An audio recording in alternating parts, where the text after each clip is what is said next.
What's up everyone? So it's been 2 years ago today since I first sat here and recorded my first ever YouTube video. I remember the first thing I ever spoke about on the channel was putting dirt in this tank, talking about the Walstad method, and it's something I've talked about ever since, isn't it? But in today's video I want to look at some plants and have a talk about some why I like dirt in tanks, because I find there's a lot of people who on YouTube at the moment especially are like dirt in tanks and then planting them with stems, and they're using like 2 inches of sand and then dirt in it. And I think, well, them stems want to feed out the water, so let's look at some stuff. So this is my tank I've just set up, and if you notice they're all heavy root feeders. There isn't anything in here that feeds out the water column really. Arguably these will all take nitrogen and phosphates out the water, but primarily they feed at the roots. Now I want you guys to have a look at this. Seeing all these new crypts here, they're all melting. See? Now these ones aren't. I think these have been transitioned in the shop before I bought them. Now these are just transitioning. Now I hear a lot of people going about plants melting. Now if you look, see this plant that's melted here, can you see the little new leaf growing? If you look closely, that's what you want to be looking for. That's a lot of these plants have to transition, like this one here is melting, but if you look just in the middle, you can see a little shoot of a new leaf. And that's what you want to look for in your plants. You want to look in the middle. There's another one. Where's my finger? See the little shoot there? And then behind that I've got this pink flamingo crypt, and most of that's melted. But if you look, there's my finger again. There's little leaves popping out of them all. So it tells me not to panic and the alarm bells aren't going off. But if you look, all these ones, they're doing alright. And if we look, there's new growth. Always look down in your plants for new growth. See? Let's zoom out a bit. You always see, if you see new growth, then there isn't any massive cause for concern unless plants are shutting down and stuff, and then we need to start worrying. Like the likes of this Amazon sword here, if we look, you can see all the leaves at the top are melting. But if we look at the bottom, these were the leaves I got when I bought the plant from the shop. Same with this plant here. This Amazon sword, they both came as like a mum and pup type deal, which I always find strange when you get Amazon swords like that, because that's not how they propagate. Not like this Crenum calamostratum. If we look at the bottom, let's zoom in again. Can you see the little pups growing at the bottom? Little baby Crenums. This Crenum's got some that brown Crenum rot on it. But hopefully, if I leave it alone, let it do its own thing, it'll sort itself out. Some of the leaves on this aren't looking too clever, are they? But if they start degrading, you can pull them off. There's no need to. Your plant will keep sending energy to leaves, trying to keep them alive. When if you pull them off, they'll just send the energy to the leaves you want growing. If you look at these plants here, the Amazon swords. If you look at that leaf just there, I've grown that, and look, there's a pock mark on it, and then there's another one coming up here. So that's what I'm looking for in my plants. All this is dying back, it's melting, it's wasting away. This will go opaque in the end, you won't be able to see the leaves. But by that time I'll have snapped the stem off here at the bottom, and I'll carry on growing my leaves out the bottom, and the plant should look much healthier. And then when you start getting your own leaves that you're growing, if you start looking at these leaves and saying, well, there's holes in it or stuff, then you can start diagnosing the faults in because you've grown them leaves, so they're your responsibility. So you need to dial them in from there. Check in here. Now it's hard to capture this because it's right against the back of the tank, but if you look here, it's thrown out loads of new leaves already. Now, it's only been in the tank a week. I can't wait to see what these leaves look like. I hope they're massive, because as you know, I love heavy root feeding plants. Here's the Crenum again, look at them, little pups, little baby Crenum growing. You can't get more of a compliment than that growing in your tank, can you? So check this out, this is Amazon frog bait. Now this isn't really a fair thing to show you because I've been messing about while I've emptied the tank and dirted it and set it back up. So all this stuff's happened while I've been moving it around and messing around with it, and a few of the leaves have got crappy edges on, but see this leaf here, this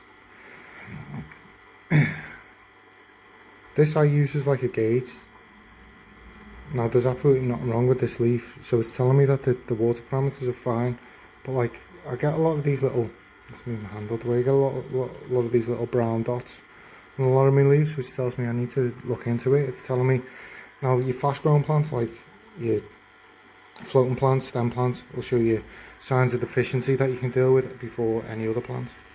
Here's a good example, look at that Amazon sword, that's what I've grown in my tank. There's a few holes in that leaf, but apart from that, like all these leaves, they've doubled in size since I planted them in this tank, and there isn't any marks on them really. They're like in such better health than before they went in here. That's an absolutely massive plant now. So that's the type of stuff I'd recommend keeping an eye on, looking for little holes in your leaves, stuff like that. Just check on the new growth down the bottom. What I want to touch on is I was talking about dated tanks, wasn't I, and types of plants. So for me, there's 4 main types of plants. We can break it all up and we can arrange it any way we want, but for me, the dated tanks like this one, this is like Walstad method, it's all heavy root feeders. Everything in here really is a heavy root feeder. Like I've got Bacopa, which it's a stem plant, but apart from that, we've got Amazon swords at the back, we've got a Pontiacetum, we've got Val right across the back wall, and then we've got crypts down the bottom here. I need to work with these crypts, they aren't looking amazing at the moment, so I want to try and spice them up a bit, get them doing a bit better, and I'll look into that and figure it out. We've got Crinum calamastratum, again, one of my favourite plants. Crinum is possibly my favourite plant, and then we've got loads of dwarf sads down here, and I don't think it's dwarf sads. I bought it as dwarf sads, but look, it looks like normal sads to me, or chinensis, whatever they call it. And then we've got my lilies down here. I've pulled a load out because the leaves are in bits. I've been trying to diagnose what that is, what's going on there. Look at this rainbow here, starting to colour up. It goes orange and then it turns its colour on and off. I think it might look better on camera actually, because it doesn't look anything to me at the moment, but it's got a little orange light at the like little orange coloration at the back. That looks amazing on camera when it does that. But yeah, they're your heavy root feeders in general. They're the ones you want to get in dated tank. Now I've got a lot of stem plants in here. There's no dirt in this tank, and the only nutrients in the soil are from waste. But I've got stem plants in here now. I'm fertilising the water column with the stem plants because they primarily feed out of the water column, so dirt's not going to do as much for them as feeding the water column really. Let's get this, I want to get this out on show. Look at that little shrimp there. It's got white legs, so not the best grade of shrimp, I don't think. Look at that. So all this stuff was grown immersed, and then these little tufts at the top are grown. I've grown these in the pond, the top bit, and you can see the transition there between what I've grown and now. I'd expect a lot of this to drop off in the end, but the thing is, I find you need to get the stems high in the water before you start trimming. If the stems or carpeting plants are low down in the water, the intensity of light drops off really quick. Look at the little shrimp on my hand. Yeah, so you find if the light's not really high on stems, I find stems do best with high light, CO2 and ferts in the water. If you want to grow stems, that's the best way to do it. And then we've got our epiphytes, stuff that you can glue on wood, doesn't need burying at all, doesn't need planting. Look at this little shrimpy on my hand. Now that's a better grade shrimp, that's got red legs, it's quite dark red, there's no white patches on it. I'd like it a bit darker ideally, but you know, if I got them in a tank and started selective breeding them, I think they'd look amazing. So these are your epiphytes, stuff that you can glue on rock and wood. They don't need to be buried in the substrates. The roots will find their way down in there if there's nutrients in there, and they'll enjoy themselves, but they appreciate water column feeding. They don't really require high light. I find the leaves, you can get black and algae on the leaves because the leaves hang around a long time. They're really slow growing, the leaves. And then there's a couple of other anubias there. There's a few holes in them, but them leaves are really old, so you know, that's what happens over time. Ideally you want to keep them without holes, but 1 or 2 isn't bad. There's my Crinum tianum, the plant I love and hate, and it hates me. I think it's starting to love me since I've started loving it, but it's starting to grow well, and it's looking better than when I got it. It's looking healthier. And then the Copra, I took these out of my Walstad tank and just trimmed them off the top. And so epiphytes, we've got narrowleaf Java fern, we've got our Anubias. One I'd like to get is bulbitis. And then we've got a normal leaf Java fern. I want to get that sorted. Let's get that down in the tank if I can. Whoa, Pleco was on that, terrified me. Scared the life out of me, something swimming past my hand really fast. I can't get it down. You don't want to bury the rhizome.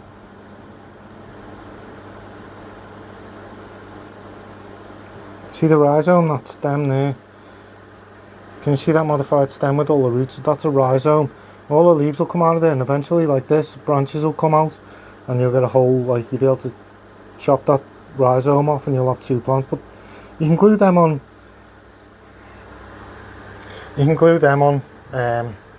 wood or rocks, or tie them on with a piece of string, or sell it lazy band or something like that. But these are like farm tanks for me. I'm just growing stuff out. I haven't scaped them or anything. Like, I often skit at scapers, but realistically I like a good aquascape. It's just that they tend to do them in like really small tanks because they're really expensive. And I like the big leaf plants. I like all the heavy root feeders. I like epiphytes. The ideal tank, and I like a few stems in there as well, so the ideal tank for me would be dated, capped, and then a load of heavy root feeders in, put some wood in with some epiphytes on, plant some basic foreground plants. There's another one, Boost, that's another epiphyte. You can glue on wood or a rock, or just, you know, don't bury the rhizome kind of thing. But this is dwarf sage. I've been trying to grow it. I find it hard to get hold of. Like, my local suppliers don't really get it, so I put in this thing trying to grow it out. It isn't looking too exciting at the moment, but it's growing. But I like that as a foreground, like simple foreground plants like that. And crypts.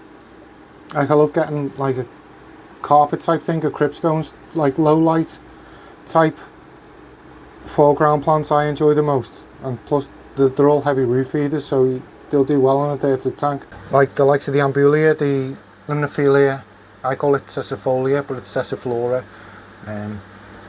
Basically, I think it means, cessifolia means leaf and cessiflora means flower, I think. No one speaks Latin, so why do we talk Latin? There's my narrowleaf Java fern. That was in my high-tech tank. I've just put it in here just to cover the nasty bits at the bottom of the stems that always go funny. All these stem plants, you can see the transitioning, so they don't look great, but if you look at the top, that's the stuff I've grown underwater, and it looks a completely different plant. Move my finger and you can see that's the bit I've grown underwater. And if you look at the rest of the stems, they're melting a bit, so if you keep that bit in the top of the water, eventually it'll do well. This file, I'm kind of leaving it to do its own thing. It's growing right along there and right across the front of the tank. And I'm not flexing or nothing, but I pulled this out of a dated tank this morning and I haven't done any damage to the dated tank. So when they say you can't pull plants out of dirt, you just have to do it carefully. You just have to ease it out slowly and it'll come out. Look, that came out of this tank this morning because it was going to block all the light off to this area. Same again, here's another example.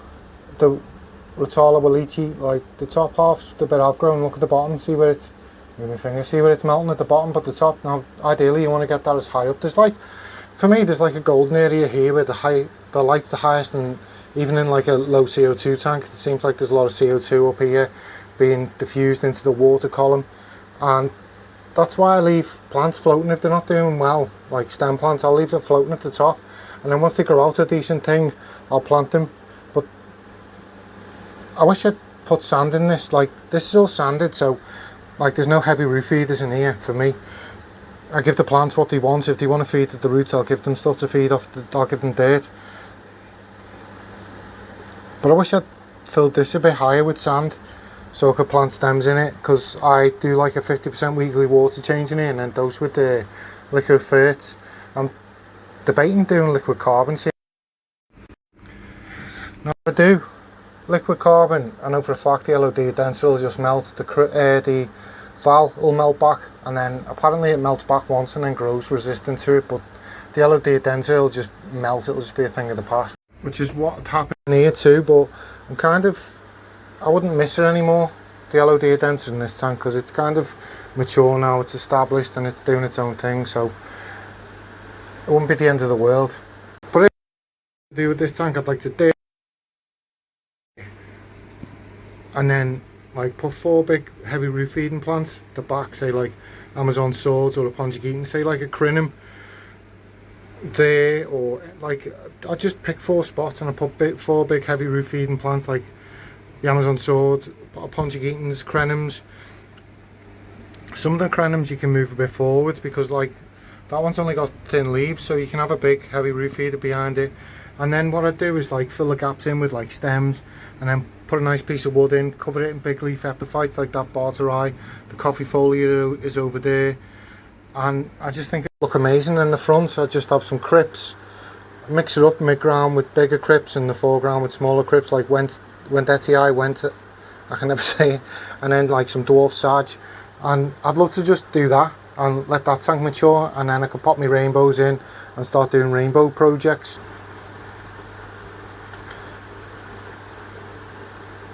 But the goal for this video was to say, look, you know, if something's not going tragically wrong, if you've seen little bits like this on the stuff you bought and then you're getting a bit of growth on top, don't panic. Just let that stuff grow out a bit, cut it, and then plant it when it's big enough that it's...